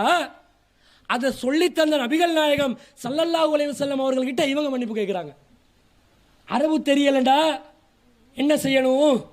அரபு தெரிஞ்சவங்ககிட்ட இதில் என்ன சொல்லப்படுது, என்ன விளக்கம் கேட்கணுமா இல்லையா? அரபுல விசா வந்தால் கேட்குறீங்களா இல்லையா?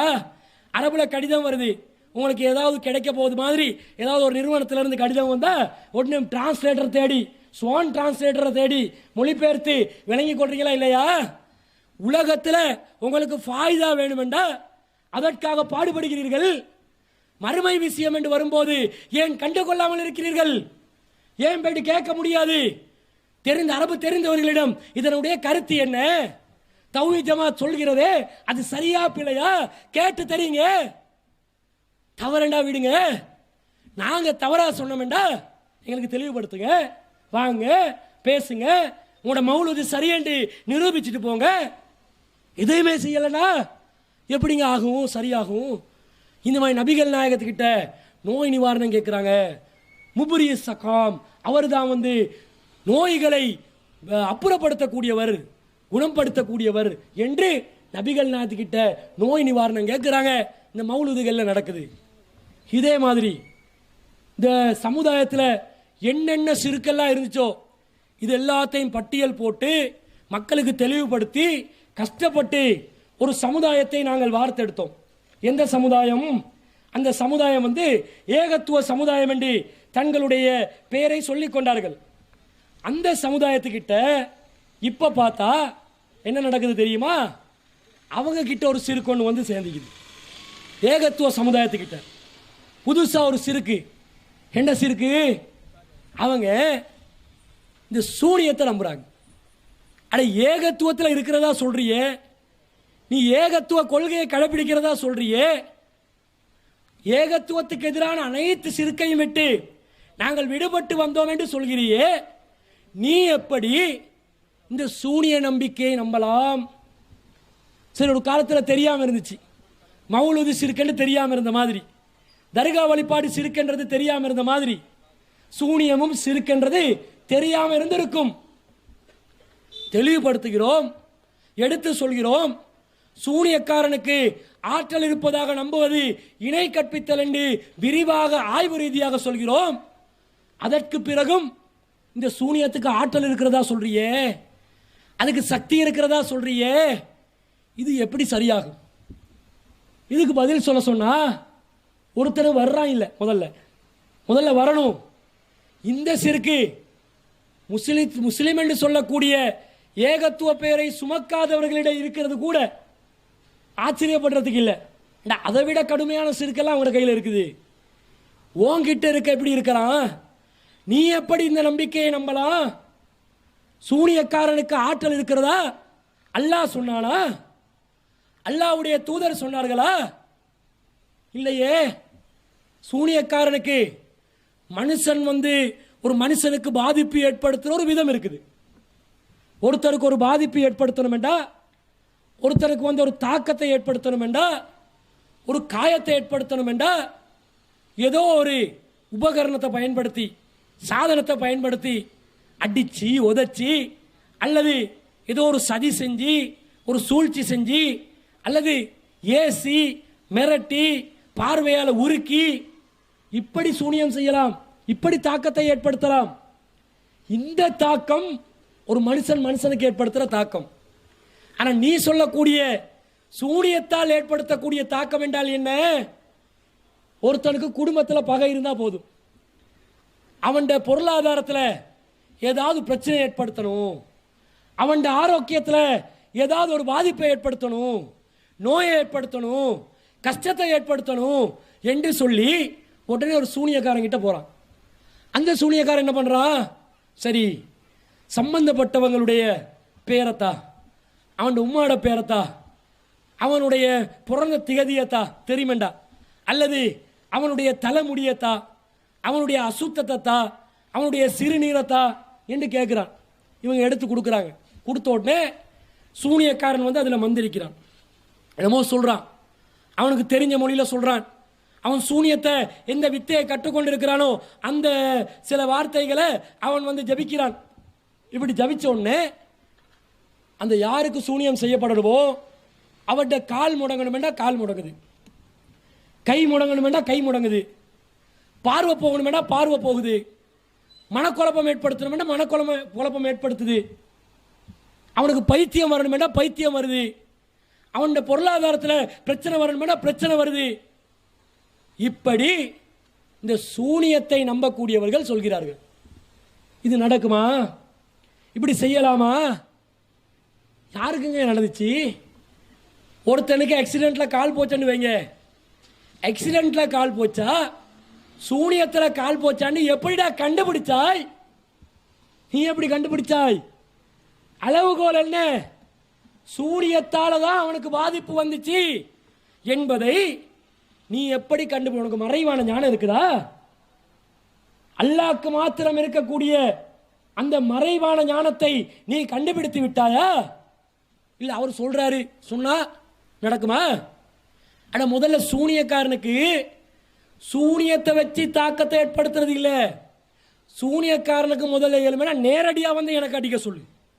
சூனியத்தால அடிக்க தேவையில்ல, நேரடியாக இந்த மேடைக்கு நல்ல ஒரு டேலண்டான சூனியக்காரனை கூட்டி வாங்க, இந்த மேடையில் வைங்க, 7 மணி நேரம் எனக்கு கன்னத்தில் அடிக்க சொல்லுங்க. அவனுக்கு அவன்ட கன்னத்தில் திருப்பி அடிச்சு விட்டுருவேன்னா அதே பண்ண சாதாரண உங்களுக்கு செய்ய வேண்டிய வேலை, எல்லா மனிதர்களுக்கும் செய்ய வேண்டிய வேலை அவங்களுக்கு செய்ய முடியாது. ஓடுவாங்க, பயப்படுவாங்க. அந்த சூனியக்காரனுக்கு என்னமோ ஒரு மந்திர சக்தியாம் அவன் செய்கிறானா. சரி, எப்படி செய்கிறான்? இப்போ முஸ்லீம் சூனியக்காரன்டா குர்ஆன் வசனங்களை ஓதி செய்கிறானா. நம்ம கொள்கை தௌஹீதில் இருக்கிறதா சொல்லிக்கொண்டு ஒரு கிறுக்கு பிடிச்ச ஒருத்தன் இருந்தான் ஆரம்பத்தில் நம்மளோட. அவன் என்ன சொல்கிறான்?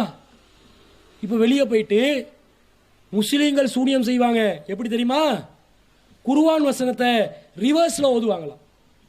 ரிவர்ஸில் ஓதினா சூனியம் நடக்குமா? குர்ஆன் வசனத்தை அல்ஹம்துலில்லாஹி ரப்பில் ஆலமீன்டா அல் ஆலமீன ரப்பி லில்லாஹில் ஹம்து அப்படி சொல்லணும்.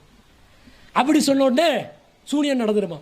இப்படி குர்ஆனை ரிவர்ஸில் ஓதினா சூனியம் நடக்கும். அல்லது வேற வேற சில வார்த்தைகளை முஸ்லீம் சூனியக்காரன் சொன்னால் அதில் சூனியம் நடக்கும் என்றான். சரி, முஸ்லீம் அல்லாதவன் சூனியம் செய்கிறதா இருந்தா இதில் நடக்காது.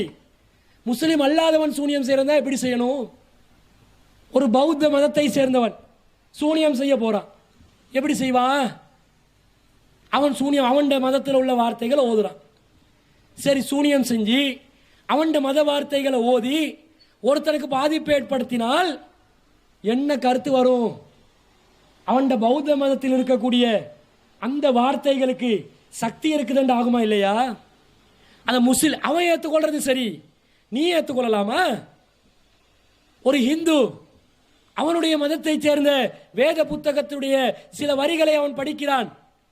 அதை படித்து அந்த நம்பிக்கையின் அடிப்படையிலே சூனியம் செய்கிறான். அது பலிக்கும் என்று சொன்னால் என்ன அர்த்தம்? அவன் அந்த இந்து மதத்தில் உள்ள அந்த வேத வரிகளுக்கு ஏதோ ஒரு தார்மீக சக்தி இருக்குது, ஆன்மீக சக்தி இருக்குது என்று தானே ஆகும். அப்படி அல்லாஹ் தாலா வச்சிருக்கிறானா? அல்லாஹ் தாலா அல்லாஹ்வுடைய மார்க்கங்கள் அங்கீகரித்தது இஸ்லாம் மட்டும்தான். இன்ன தீன இந்தல்லாஹில் இஸ்லாம். அல்லாஹ்விடத்தில் மார்க்கம் என்று அங்கீகரிக்கப்பட்டது இஸ்லாம் மட்டும்தான். இஸ்லாத்துக்கு மட்டும்தான் அங்கீகாரம் என்று இருக்கும்போது ஏனைய மார்க்கங்களுக்கு, மதங்களுக்கு, வேதங்களுக்கு அங்கீகாரம் இல்லை என்று இருக்கும்போது அதற்கு ஆற்றல் இருப்பதாக சூனியக்காரன் இப்ப நம்ப வேண்டி வரும். சூரிய கொள்கையை ஆதரிப்பவர்கள் நம்ப வேண்டி வரும். இது இஸ்லாத்துக்கு எதிரானது. அல்லாஹ் இப்படி ஒரு சூனியத்தை செய்யவே இல்லை, வைக்கவே இல்லை, அல்லாஹ் சொல்லவே இல்லை. இந்த மாதிரி சூனியக்காரன் நினைச்ச நேரத்தில், நினைச்ச விதத்தில், நினைச்ச மாதிரி பிறருக்கு பாதிப்பு செய்வான். அந்த ஆற்றல் அவனுக்கு இருப்பதாக யாராவது நம்பினா அப்படியே அல்லாஹ்வுடைய சிஃபத்தை, அல்லாஹ்வுடைய தன்மையை ஒரு சூனியக்காரனுக்கு கொடுக்குறான். அவுலியாக்களோட சக்தி இருக்குதுன்னு சொன்னவங்க கூட ஏன் தர்கா கிட்ட கேட்குறேன்னு கேட்டா, அவுலியா தரல, அல்லாஹ் கிட்ட கேட்டு தருவாங்கன்னு சொல்லி தப்பிக்கொள்வாங்க.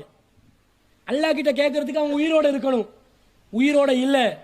ஆனால் அவன் கூட என்ன சொல்லுவான் தெரியுமா? அந்த தர்கால இருக்கக்கூடிய அவுலியா அல்லாட அனுமதியை பெற்றுக்கொண்டு அவர் எங்களுக்கு நல்லதை செய்கிறாரு, அவர் செய்யலை, அல்லாட அனுமதியோடு அவர் செய்கிறாரு அப்படின்னு சொல்லுவான். அப்படி அல்லாஹ் வைக்கலை, ஆனால் அவன் அப்படி சொல்லுவான். அவன் ஒரு விதத்தில் பரவாயில்லைன்னு சொல்லலாம். இந்த சூனியக்காரன் இருக்கிறானே, இவன் என்ன சொல்கிறான் தெரியுமா?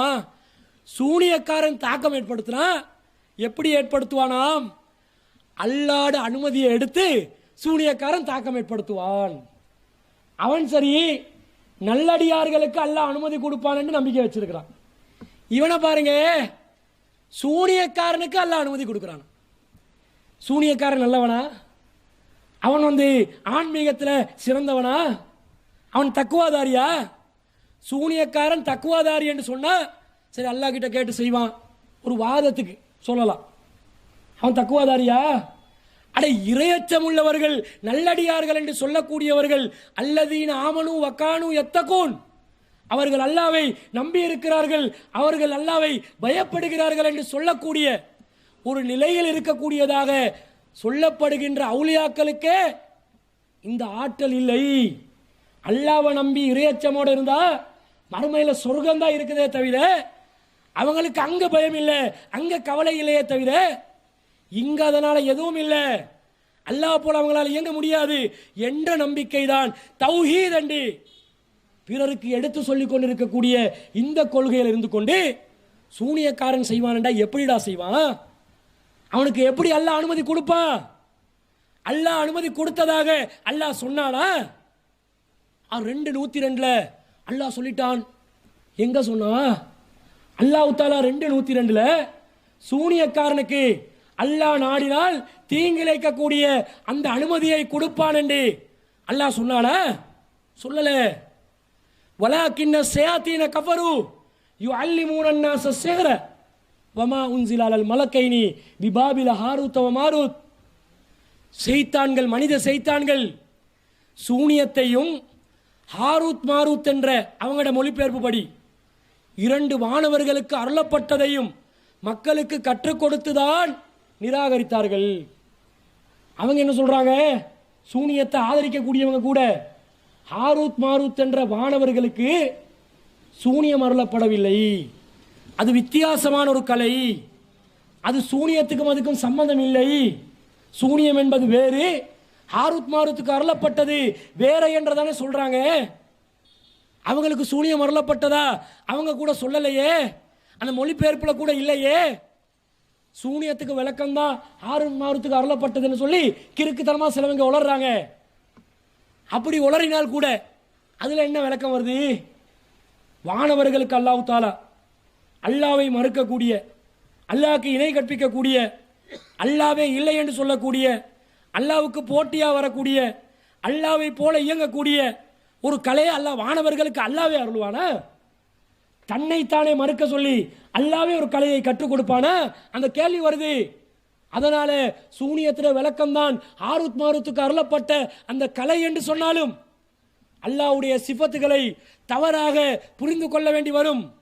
வானவர்களுடைய சிஃபத்துகளை தவறாக புரிந்து கொள்ள வேண்டி வரும். வானவர்கள் அல்லாஹ் சொன்னதை கேட்பாங்க. அல்லாஹ்க்கு மாறு செய்யறது இல்லை அவங்களோட வேலை. அல்லாஹ்க்கு கட்டுப்பட்டு நடக்கிறது அவங்களோட வேலை.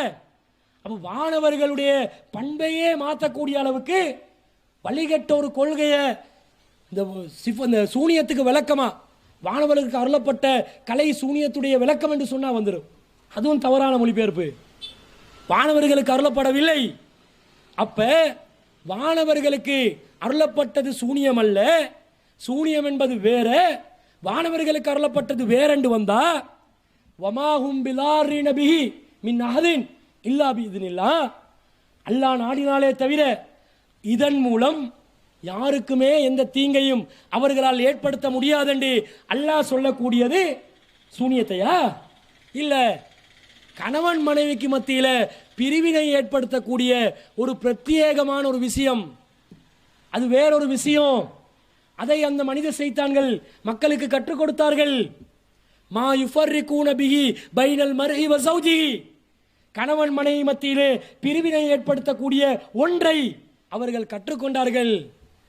அந்த ஒன்றுதான் அல்லாஹ் நாடினால் தீங்கு இழைக்குமே தவிர சூனியத்தால் அல்லாஹ் நாடினா தீங்கு இழைக்காது. சூனியம் என்றது இல்லை. சிலவங்க சூனியம் இல்லை, அல்லாஹ் நினைச்சா நடக்கும் வேண்டாம். மறுபடியும் சூனியத்துக்கு சம்பந்தப்படுத்துறாய். அல்லாஹ் நினைச்சா நடந்தா அது விதியோட சம்பந்தப்பட்டது, திரும்ப சூனியத்தோட சம்பந்தப்படுத்துறது. அல்லாஹ் நாடினா நடக்கும். எது நடக்கும்? அல்லாஹ் நினைச்சது நடக்கும். சூனியத்தால் நடக்குமா? நடக்காது. அல்லாஹ் எதுக்கு நாடுவான் அதையும் பார்க்கணுமா இல்லையா? அல்லாஹ் நாடினால் சூனியத்துக்கு பாதிப்பு ஏற்படுத்தக்கூடிய சக்தி இருக்குதுன்னு இவங்க சொல்றாங்களே, அது அந்த வசனத்துடைய அடிப்படையில், இஸ்லாத்தின கொள்கையின் அடிப்படையில் தவறான ஒரு செய்தி. இப்படி அல்லாஹ் நாடினால் சூனியக்காரனுக்கு தாக்கத்தை ஏற்படுத்தக்கூடிய ஆற்றலை கொடுப்பான்.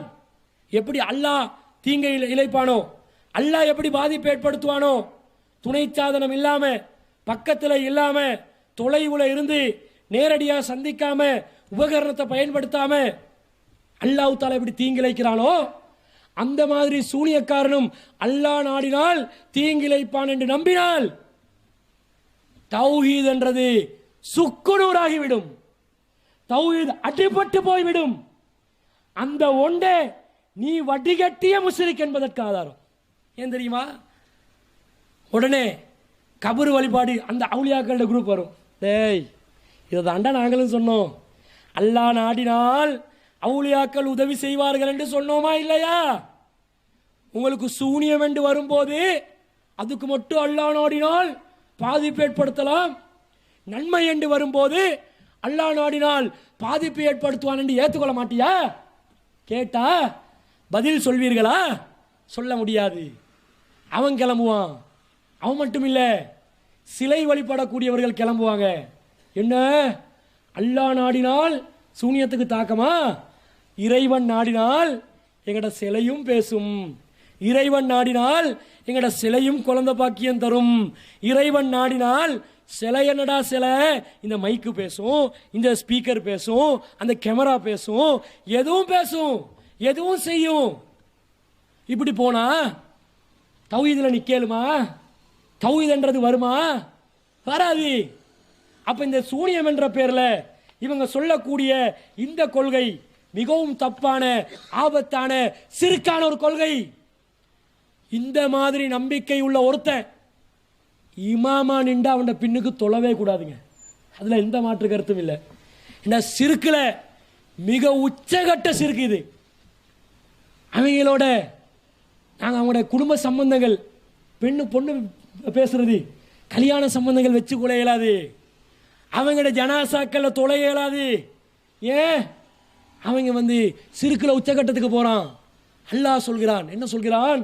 சூனியம் என்றால் பொய், நரகத்தை பார்த்து அதை பொய் என்று சொல்லிக் கொண்டிருந்த மக்களை மறுமையிலே அல்லாஹ் எழுப்பி நரகத்தை காட்டி அல்லாஹ் கேட்கிறான், ஆதிஹின் நாருல்லதி குந்தும் பிஹா துகதிபூன், இதோ நரகம் நீங்கள் பொய்ப்பித்துக் கொண்டிருந்தீர்கள், அப்ப சிஹ்ருனாதா அம் அன்துல்லா துபசிரூன், இது சிஹ்ரா அல்லது நீ வந்து பார்க்கலையான்னு அல்லாஹ் கேட்கிறான்.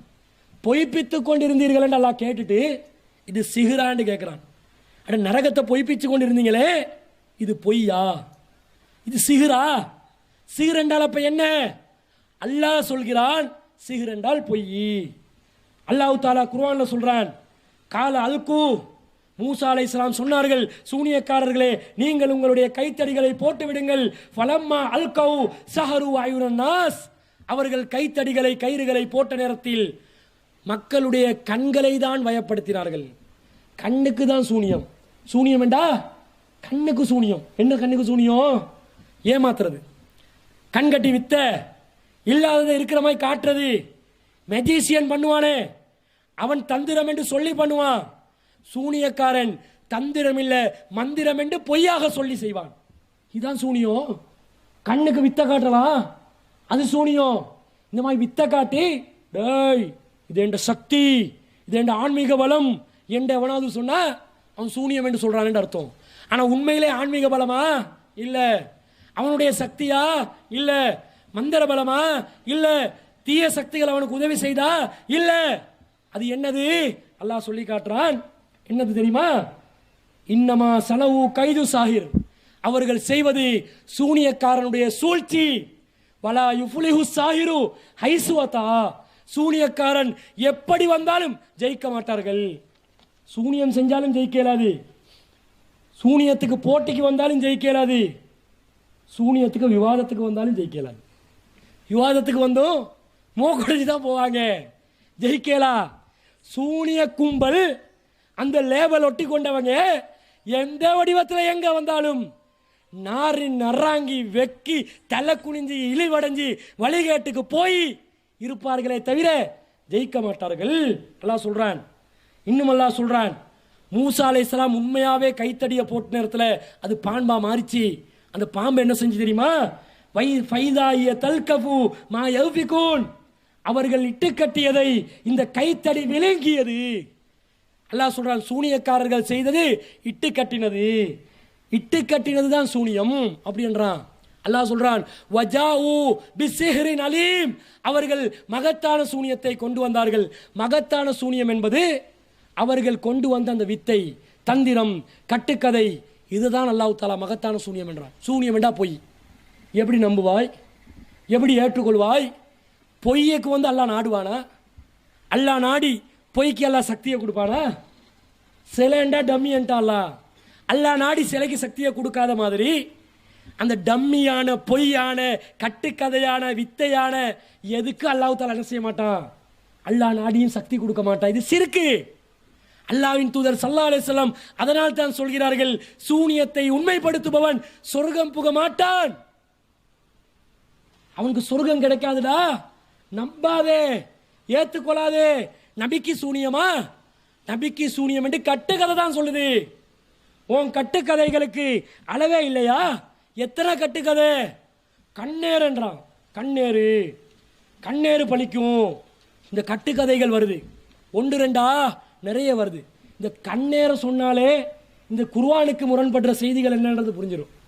அறிவிப்பாளர் சரியாக தான் இருப்பாங்க, ஆனால் தவறான செய்திகளை சொல்வார்கள். கண்ணேரில் என்ன வருது தெரியுமா? வேகமாக சொல்கிறேன் கேளுங்க. நபிகள் நாயகம் ஸல்லல்லாஹு அலைஹி வஸல்லம் அவர்கள் சொன்னதாக வருது, அல் ஐனு ஹக்குன், கண்ணீர் உண்மையானது வருது கட்டுக்கதையில். இன்னொரு கட்டுக்கதை சொல்லுது, வலவுக்கான செய்யும் சாபக்கல் கதற, கதிரை ஏதாவது முந்திக் கொள்வதாக இருந்தால் சபக்கத்தோல் ஐனு, கண்ணீர் தான் என்ன செய்யும்?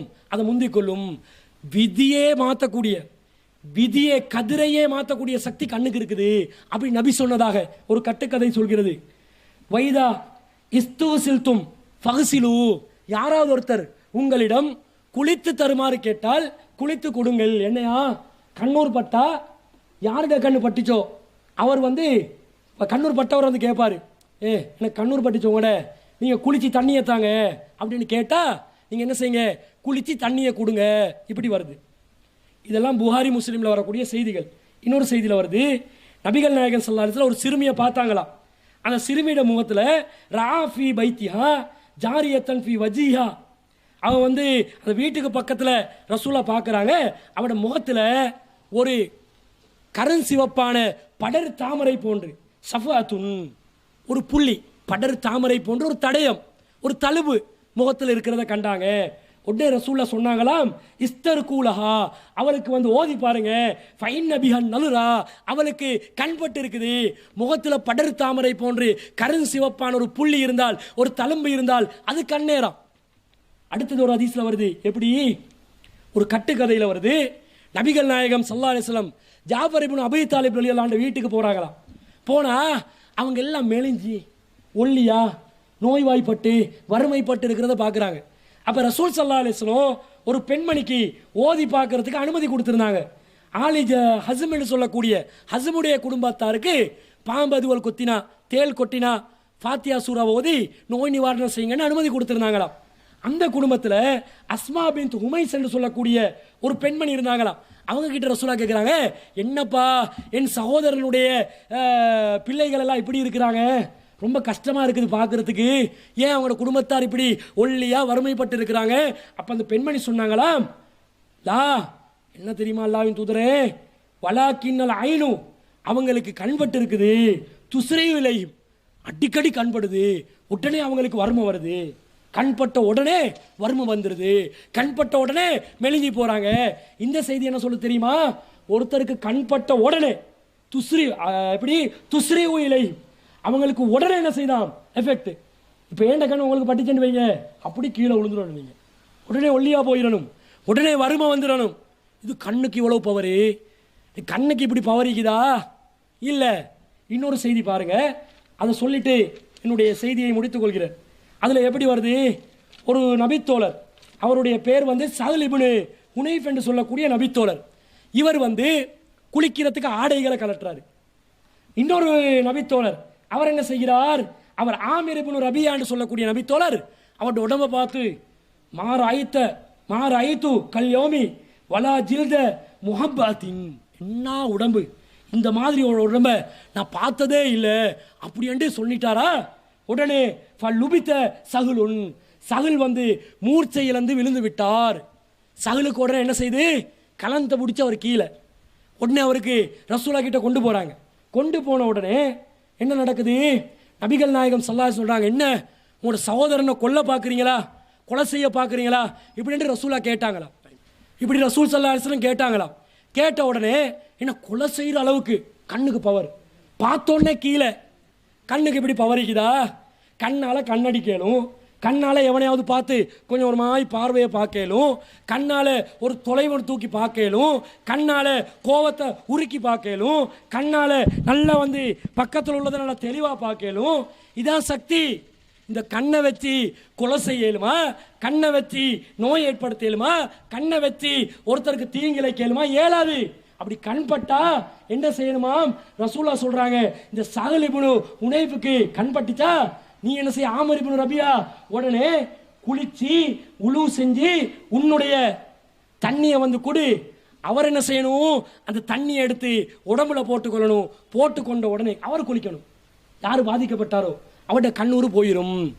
இப்போ 50 பேர் சேர்ந்து எனக்கு கண்பட்டுறீங்கன்னு வைங்க, நான் என்ன செய்யணும், 50 பேர்கிட்ட வீட்டுக்கு வரணும், குளிச்ச தண்ணி எடுக்க, உழு செஞ்ச தண்ணி எடுக்க. சரி, உங்க 50 பேர்ல ஒரு 10 பேருக்கு, மன்னிச்சுக்கோங்க உதாரணத்துக்கு விளங்க சொல்றேன், 10 பேருக்கு சிறங்கு இருந்துச்சு, சொறி இருந்துச்சுன்னு வைங்க, ஏண்ட கதை என்ன ஆகும்? ஏண்ட கதை அவ்வளவுதானுங்க. அல்லது ஏண்ட கண்ணு உங்களுக்கு பட்டுச்சு, என் மேல சொறி இருக்குதுன்னு வைங்க, நான் உழவு செஞ்சு குளிச்சு கொடுத்தா நீங்க என்ன செய்யணும், நீங்க எடுத்து உழவு செஞ்சு நீங்க குளிக்கணும். உழவு செய்யும் போது என்ன செய்யணும், வாயை கொப்பளிக்கணுமா? இப்போ என்ன தண்ணி எடுத்து வாயை கொப்பளிங்க, கொப்பளிச்சு குடிங்க. இது ரசூல் சொன்னதா? ரசூல் சொன்னது கிடையாது. நபிகள் நாயகத்துக்கு சூனியம் செய்யப்பட்டதா வரக்கூடிய செய்திகளும் இது போன்ற செய்திகள் தான், கட்டுக்கதைகள் தான். இது போன்ற மூட நம்பிக்கைகளை ஒழித்து கட்டத்தான் நபிகள் நாயகம், ஆதரிப்பதற்காக அல்ல என்பதை விளங்கிக் கொள்ளுங்கள். அன்பிற்குரியவர்களே, இந்த சமுதாயம் சிறுக்கிற விழிப்புணர்வாக இல்லாவிட்டால் இந்த சமுதாயம் சிலைகளை வழிபட்டு விடுவீர்கள் என்று நபிகள் நாயகம் சொல்கிறார்கள். லா தக்கூமு ஸாஅத ஹத்தா தல்ஹக்க கபாயிலு மின் உம்மத்தி பில் முஷ்ரிக்கீன், என்னுடைய உம்மத்தில் ஒரு சாரார் முஷ்ரிக்குகளோடு கைகோர்த்து கொண்டு அத்தா யாபுதுல் அவ்சான், சிலைகளை வணங்கும் காலம் வரும் வரை கியாமத் நாள் நெருங்காதுன்றாங்க. சிலையை வணங்குற நிலைமை போயிடும், அல்லாஹ் சிலையை வணங்க வச்சிருவான். அதனால சிறுக்கு விஷயத்துல கவனமா இருந்து நாங்க என்ன சொல்வதை நன்றாக அவதானித்து காது கொடுத்து கேட்டு விளங்கி நடக்குமாறு கேட்டுக்கொள்வதோடு